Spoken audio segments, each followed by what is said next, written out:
sabiam de tudo. O doleiro Alberto Youssef, caixa do esquema de corrupção da Petrobras, revelou à Polícia Federal e ao Ministério Público na terça-feira passada que Lula e Dilma Rousseff tinham conhecimento das tenebrosas transações na Petrobras.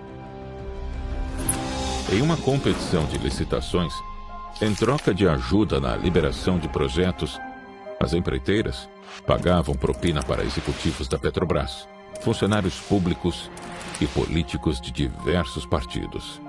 Suborno era a regra do jogo para fazer negócios com a Petrobras. O cartel durou pelo menos 10 anos. Youssef tinha contatos importantes entre a elite. Mais que um simples doleiro, o empresário era a peça importante do tabuleiro. Fazia ligações, entregava maletas de dinheiro e organizava a criação de empresas de fachada. Ao ser preso, propôs um acordo de delação premiada, prometendo derrubar a República com as informações que tinha. Fevereiro de 2015. A Polícia Federal chegava ao nome de João Vacari Neto, ex-presidente da Cooperativa Habitacional dos Bancários, a Bancop, criada pelo Sindicato dos Bancários, sob o comando do próprio PT em 1996. Além de bancário, Vacari era sindicalista e foi secretário de Finanças e Planejamento do PT durante o governo Lula. Sob sua gestão, a Bancop é acusada de lesar mais de 4.000 colaboradores e acumular uma dívida de mais de 100 milhões de reais. Em 2009, um triplex localizado no Guarujá, região litorânea de São Paulo, recebia atenção especial da cooperativa, sendo entregue antes dos demais apartamentos do edifício. A responsável pela construção do prédio era a OAS, justamente uma das empreiteiras envolvidas no cartel da Petrobras.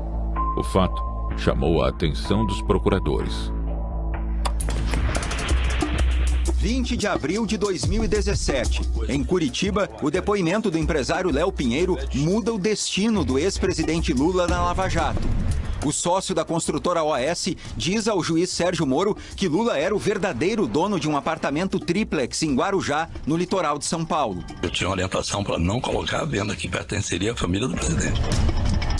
Léo Pinheiro, que também era réu no processo, disse que o ex-presidente pediu para destruir provas de pagamentos de propina ao PT. Você tem algum registro de algum encontro de conta, de alguma coisa feita com João Vacari com você? Se tiver, destrua. Ponto. Foi. Acho que quanto a isso não tem dúvida. Segundo o Ministério Público Federal, Lula recebeu propina no valor de quase 4 milhões de reais em troca de vantagens indevidas para a empreiteira em contratos da Petrobras. No dia 10 de maio, foi a vez do ex-presidente depor pela primeira vez ao juiz Moro. Lula afirmou que nunca teve a intenção de adquirir o imóvel e que as decisões foram de Dona Marisa, morta em fevereiro daquele ano. Não havia no início e não havia no fim. Nunca houve a intenção de adquirir esse triplex? Nunca houve a intenção de adquirir o triplex. 63 dias depois, Moro condena o ex-presidente a 9 anos e meio de prisão pelos crimes de corrupção passiva e lavagem de dinheiro. Foi a primeira condenação de um ex-presidente na história do país. Mais tarde, as investigações concluíram que as obras eram feitas com dinheiro da conta corrente de propinas que o PT mantinha com a OAS. A OAS era uma das maiores financiadoras de campanhas políticas no país. Só em 2014, o grupo doou legalmente 80 milhões de reais a diferentes partidos. Antes de ser o objeto da prisão de Lula, o triplex do Guarujá já esteve envolvido em outra investigação: as mortes de 3 diretores da Bancop: Alessandro Robson Bernardino, Marcelo Rinaldo e o então presidente da cooperativa, Luiz Eduardo Malheiro. Os dirigentes foram vítimas fatais de um acidente de carro ocorrido em 2004 em Petrolina, interior de Pernambuco. Quando trafegava pela BR-428, na altura do quilômetro 163 da localidade Serra da Santa, um Chevrolet Corsa bateu de frente com um caminhão Mercedes-Benz.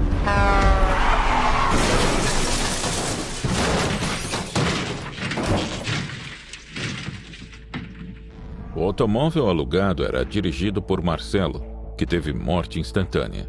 Alessandro e Luiz sofreram ferimentos graves e foram socorridos para o hospital Dom Malan, onde faleceram poucas horas depois.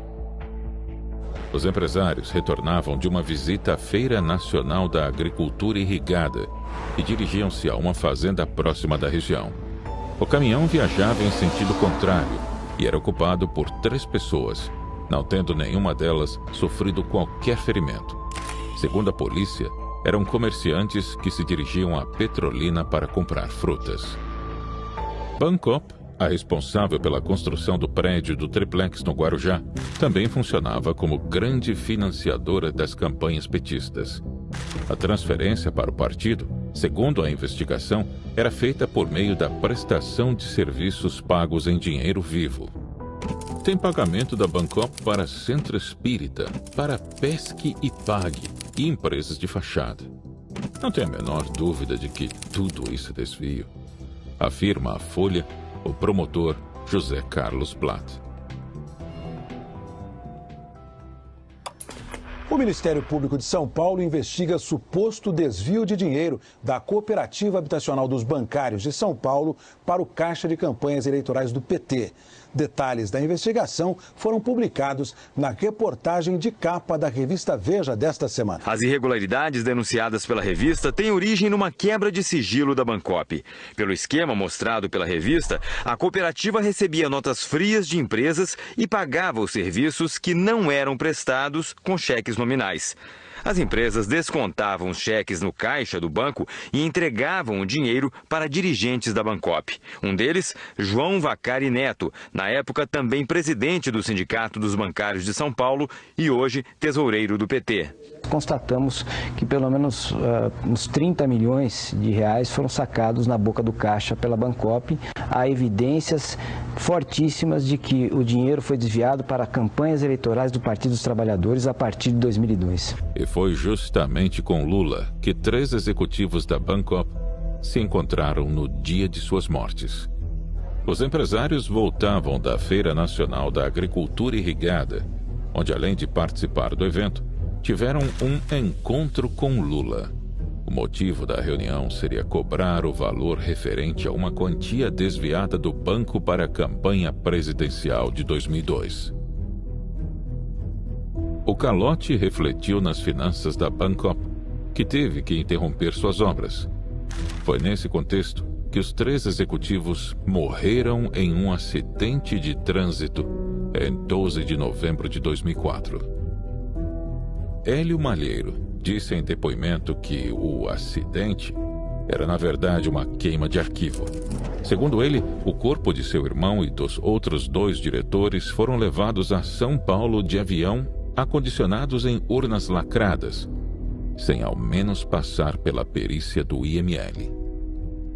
Ainda no seu depoimento, Hélio Malheiro diz que seu irmão se via pressionado a ceder às pressões políticas e muitas vezes se viu obrigado a entregar valores grandes para as campanhas eleitorais do Partido dos Trabalhadores, desviando os recursos que eram destinados à construção de unidades habitacionais. O que torna a história ainda mais nebulosa é que outro beneficiário direto da morte de Luiz Malheiro foi Freud Godoy. Conhecido como o faz-tudo do ex-presidente Lula, Godoy foi guarda-costas do petista por 20 anos e também seu assessor especial. Tamanha lealdade o fez herdar o apartamento de Luiz Malheiro no edifício Solares, o 133, apenas 2 pavimentos abaixo do triplex de Lula. Durante a investigação do caso Triplex, em março de 2016, na Operação Aleteia, a Polícia Federal apreendeu documentos na Bancop e na OAS nos quais constam que o apartamento de Luiz Malheiro foi passado para o nome de Freud Godoy após sua morte. A escritura da unidade 133 do Solares está registrada no cartório de registro de imóveis do Guarujá em nome de Freud Godoy e de sua esposa, casados em comunhão de bens. Inicialmente, Malheiro ficaria com o apartamento 143, vizinho do 141, em nome originalmente de Dona Maria Letícia da Silva, falecida esposa de Lula. Depois que a OAS assumiu as obras dos solares em 2009, a família Lula da Silva foi brindada com o triplex 164. O 141 acabou vendido pela OAS. O 133 ficou com Freud Godoy. Freud Godoy e outros 12 petistas já eram alvo de investigação por serem beneficiários de imóveis da Bancop, cujas obras foram concluídas pela OAS como contrapartida a negócios obtidos pela empreiteira na Petrobras. Além do apartamento, o ex-segurança particular de Lula ganhou 1,5 milhão de reais da Bancop por ter feito a segurança armada de obras da cooperativa. Ainda de acordo com o depoimento de Hélio Malheiro, João Vacari Neto fez de tudo para que a família não soubesse das minúcias do acidente. Foi ele quem assumiu a presidência da cooperativa com a morte de Luiz Malheiro, e segundo fontes internas da cooperativa, teria até comemorado o acidente com um brinde de champanhe na sede do Sindicato dos Bancários. Em um dos casos analisados, uma empresa de nome Mirante Mizu Artefatos teria atendido a um único cliente, a Bancop, a qual fornecia blocos de concreto. Apenas nos 3 primeiros meses de funcionamento, a empresa recebeu a quantia de R$900 mil. Entre os dirigentes da Mirante Mizu, incluem-se 4 dirigentes da Bancop, incluindo o então presidente da cooperativa, Luiz Malheiro, que autorizava os depósitos na conta da empresa e tinha conta na mesma agência que a cooperativa. Entre as movimentações suspeitas estão os R$430 mil de doações ao PT, R$162 mil em compra de apartamentos da própria Bancop, R$153 mil em divisão de lucros e R$27 mil injetados em uma ONG do próprio Luiz Malheiro.